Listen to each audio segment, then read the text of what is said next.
Hey, this is Katie Cole, and you're watching Down the Road Show.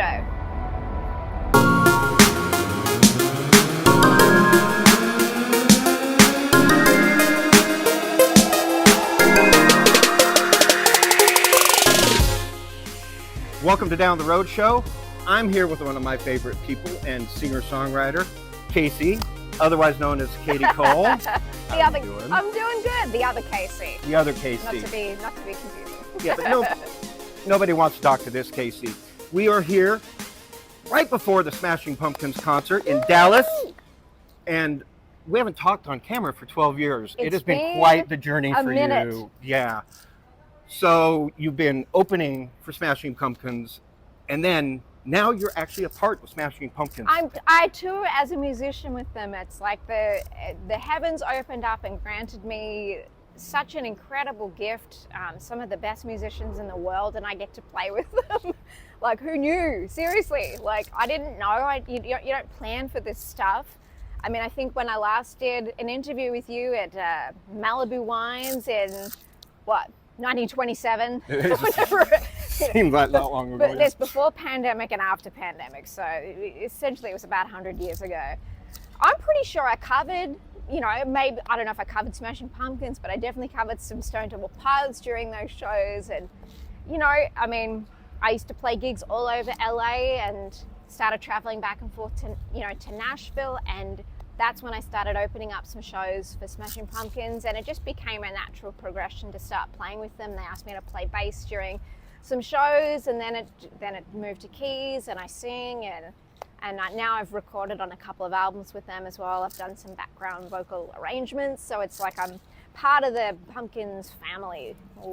And STP, you were just touring with STP. I know, it was crazy. Super nice people too, and this is the second show with the opening band, there's two opening bands, Rival Sons, and now we've got Interpol, but just incredible shows, and I'm so glad that you're going to be here to see this. It's like the first concert you're seeing in a while, so it's like I'm excited for you. I'm excited too. This is actually the first concert I have been to since I've gotten sick. Also, this will be the first concert of my entire life where I won't be part of the audience just singing nonstop because of what's going on with my vocal cords. So this is going to be a completely new experience. So if you see me crying, that'll be why. I don't think you'll be the only one there crying. There's a lot of fans and there's a lot of people out there that don't really know how to experience a live concert, and people that haven't been out in a while. Not just yourself, but there's a lot of people visceral. It becomes a very visceral experience where you don't realize that you're going to have a hardcore reaction to something, and it just you'll hear a song that you've always loved, and all of a sudden it just becomes this other layer of experience. So I'm super excited. And it hits different with age and things. Yes. I've noticed things like TV and different music, entertainment hits differently after the pandemic. Yes, that's kind of what I was saying before about not being able to get out in a while. It's not just you. There's a lot of people that haven't really been able to get out, or haven't felt comfortable getting out, or don't socially know how to make that move to get out and bring friends together. The whole pandemic was such an alienating experience. So for you having an extra layer of really going through it as well, I can't imagine. I'm grateful that you're able to be here today to, again, take your time with it. Try not to sing along with everything. I'm not going to try and sing along with anything. No. Just internalize it all. Internal karaoke. Play that game.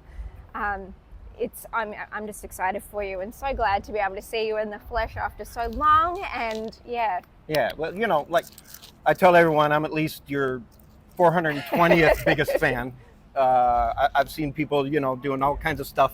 You got some great supporters out there. So yay to all the Katie supporters. Keep sharing her music and supporting her. How has being part of Smashing Pumpkins changed your songwriting? A little bit, just because I don't know whether it's the direct involvement with the band or whether it's just been a progression of me as an artist and songwriter, but I like to pull things apart a lot as a songwriter. The Smashing Pumpkins songs and music and material, I've worked on 2 of their albums, including the latest album, which is called Autumn, which is the 33-song album. You know, it's not just a couple songs, it's a 3-part rock opera, and to be involved with that, it's like a whole other deal, because you become part of the person that's also on that journey with them. When you're in the studio, you're trying to find the best parts, the best way to help sort of express what the song's trying to express. So for me as a songwriter, I'm always on that journey, but I'm so, I don't know, it's not just being in awe of them, but like you sort of learn little tips and tricks on like how to really sort of dive back into a song, how to, you know, maybe slow it down a few beats, you know, speed it up a few beats, change the key of the song, change the time signature of the song, change the way that it's played, whether it's on guitar or piano, see if it sounds different. So I try a few extra things that I know that especially Billy Corgan does while he's in the studio, and I think that's helped me. But it's more just helped me to learn more about who they are as a band and go through that journey with them. So I'm just grateful to be involved in any way. Now, you're a professional, so you probably haven't been through this. I have. I'd like to talk about this. One of my favorite guitarists that I played with used to tell me, Casey, if you hit the wrong chord, just hit it again. If you hit the wrong chord twice in one song, it's not a screw up. You're good to go. And, you know, you're a professional, obviously, that's why you're with them. But have you ever had any moments, because this used to happen to me all the time, I love everyone I used to play with. I played with people above my performance levels. Yeah. You ever have any moments where you're just like, oh crap, I'm supposed to be doing this, because you got so distracted by a lead guitarist or the drummer doing his thing or somebody else just laying it down. You were too busy in the moment enjoying the band you were playing with that you were like, oh crap, I almost forgot to go into a part. Well, I've had a couple of those little moments, but on the, I suppose on the level that I'm on as a musician, I can't afford those sort of mishaps. I've made more of those sort of mistakes or rookie mistakes on my own performing, or performing with my music, my band, or duos or acoustic trios or whatever it is with my stuff. But with this band, like we get the show down, we rehearse the show, we play the show, and that's how the show goes. But I do get lost. Like there's been times where I've forgotten to come in singing, and like I'm always holding a microphone, so even if I miss like the first part of a word, I'll be like I'll hear that I'm like totally drifty. Because I do that. I watch the other musicians. I get lost watching the drummer Jimmy Chamberlain a lot. I'll just be like, oh, that's cool, and then I'll be like, oh yeah, I love this part. Oh, I'm meant to be singing this part. So but the process is really quick in my mind, and then I'll lean into it. But it doesn't happen very often, just because my job is to be there, be present, be in the moment. I'm not there I am a fan, but I'm not there as a fan. I'm there to do my job. But my job is to make it look easy. So I try to have a lot of fun on stage, smile a lot, be in the moment, encourage, you know, some interaction with the other musicians too. But my job is to be a pro, so gotta be a pro. Well, speaking of being a pro, I've changed up my format since we last talked, and I went from wanting to tour as a musician to touring the country at Comic-Cons. So I will wrap up this conversation the way I love to wrap up all my interviews. Oh, let's do it. Who is your favorite hero, superhero?